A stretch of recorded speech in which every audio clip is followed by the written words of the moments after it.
Assalamualaikum warahmatullahi wabarakatuh. Masya Allah, apa kabar anak-anakku yang solih dan solihah?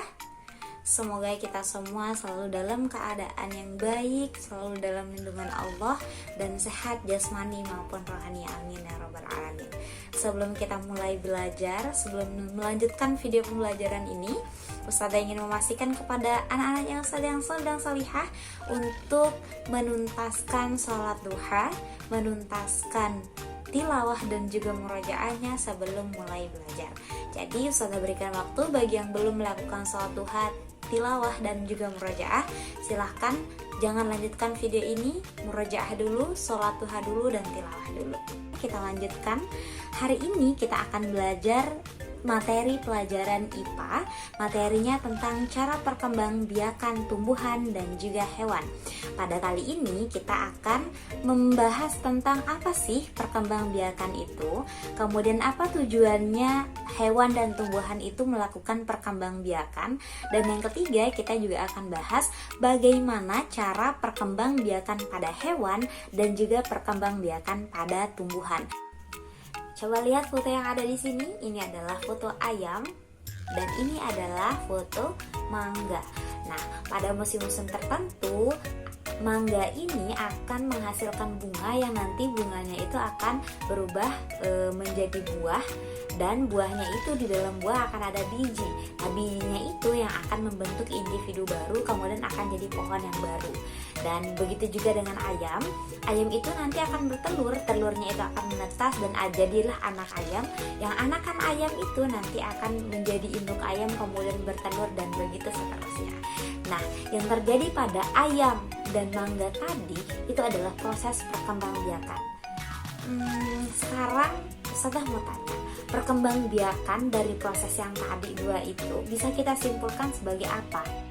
Nah, jadi bisa kita artikan bahwa perkembangbiakan itu adalah proses untuk memperbanyak diri dengan cara menghasilkan keturunan yang baru. Coba kita bayangkan sekarang, kalau misalnya nih tidak ada proses perkembangbiakan pada hewan atau tumbuhan atau makhluk hidup yang lain.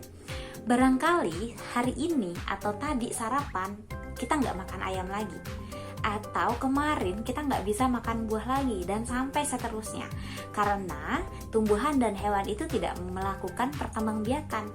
Jadi yang namanya makhluk hidup, baik itu manusia, tumbuhan, hewan, semua makhluk hidup itu pasti mengalami yang namanya perkembangbiakan.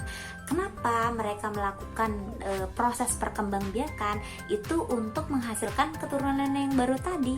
Kenapa itu penting? Agar bisa menjaga kelestarian hidupnya. Jadi bisa dibayangin ya, kalau misalnya ayam itu berhenti bertelur dan kita nggak bisa makan ayam lagi, kita nggak bisa makan telur lagi gitu, jadi ikan kita untuk sarapan dan lain sebagainya, maka bisa dipastikan pengertian kita sudah tahu apa itu pengertian perkembangbiakan, dan tujuan hewan, tumbuhan, atau makhluk hidup yang lainnya itu melakukan perkembangbiakan itu apa. Kita sudah tahu, jangan sampai lupa karena nanti pasti Ustazah akan tanyakan.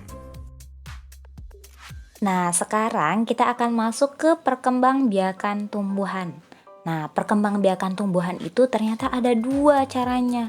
Yang pertama itu ada generatif dan yang kedua ada vegetatif. Ingat ya, generatif dan vegetatif. Nah, perkembangbiakan secara generatif ini artinya adalah perkembangbiakan yang melibatkan induk, betina, dan jantan. Biasanya ini dicirikan oleh tumbuhan yang bermunculan dengan bunga. Nah, bunga itu sendiri ada 4 bagian utamanya. Yang pertama itu kelopak, mahkota, putik, dan benang sari.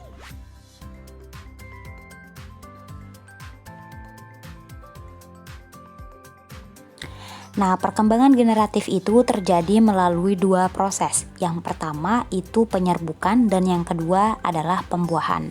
Di mana penyerbukan maksudnya adalah melekatnya atau jatuhnya serbuk sari ke kepala putik. Baru setelah terjadi penyerbukan akan terjadi pembuahan. Nah, ini adalah gambar proses penyerbukan. Yang pertama, serbuk sari itu menempel ke kepala putik, kemudian serbuk sari itu akan pergi menuju bakal biji melalui bulu serbuk sari yang nomor 2. Kemudian terjadi pembuahan yang akan menghasilkan zigot. Nah, zigot ini berkembang menjadi lembaga yang nantinya akan menjadi calon tumbuhan baru. Nah, bakal buah itu akan membesar dan berkembang menjadi buah bersamaan dengan pembentukan bijinya. Kemudian akan terbentuk biji, kecambah, tumbuhan muda, dan akhirnya menjadi tumbuhan dewasa. Nah, ini adalah macam-macam penyerbukan. Yang pertama itu penyerbukan sendiri, yaitu penyerbukan yang terjadi apabila serbuk sarinya melekat di kepala putik bunga itu sendiri. Yang kedua, coba di pause. Nah, biar bisa dibaca, penyerbukan tetangga, yaitu penyerbukan yang terjadi apabila serbuk sari dari suatu bunga jatuh di kepala putik bunga yang lain yang masih dalam satu tumbuhan.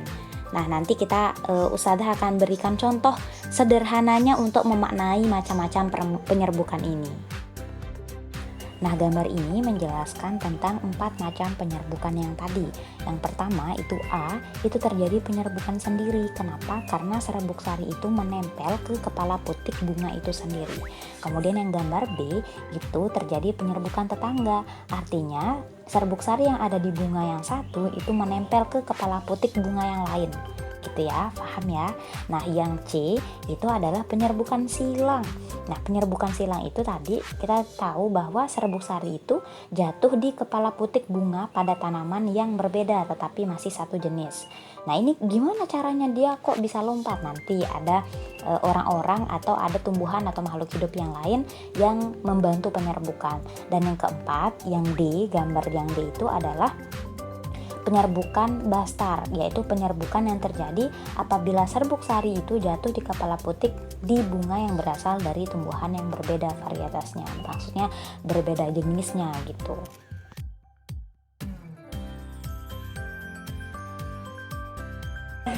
Nah, itu dia tadi penjelasan tentang perkembangbiakan tumbuhan secara generatif. Sekarang kita belajar yang vegetatif ya.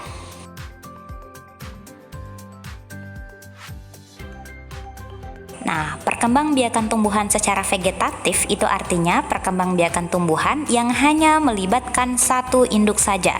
Nah, ada 2 nih cara perkembangbiakan tumbuhan secara vegetatif. Yang pertama, perkembangbiakan vegetatif alami, dan yang kedua dengan cara buatan. Harus diingat ya, vegetatif alami dan vegetatif buatan.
Nah, itu dia tadi perkembangbiakan vegetatif secara alami. Ingat ya, yang alami ini intinya dia melalui beberapa bagian tubuh induknya, tidak melalui bantuan manapun gitu.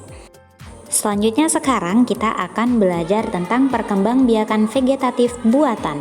Harus diperhatikan ya, karena ini banyak dan kita harus tahu detail-detailnya seperti apa.